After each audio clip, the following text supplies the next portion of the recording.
All right, let's talk about what the technical enablement person actually does. Like, what is their responsibility? What's the day-to-day look like? Well, number one, they're going to make sure if there's any system changes that they understand how that's going to impact workflow. They're going to understand how that might even impact things back into how managers look at things and maybe coach and work with their reps surrounding those system changes. If there's new features that are rolled out, they're going to train the team on how they are, whether that's using some type of teaching program like MindTickle, or we're going to do a every other week meeting together like a lunch and learn, or having set trainings on the calendar every month.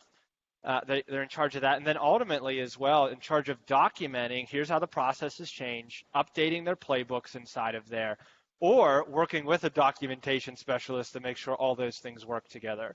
And so it's about not just creating the training ad hoc, but also having it on the back end so if anybody needs to look for it again, they can find it, they can work with it, and make adjustments as they go.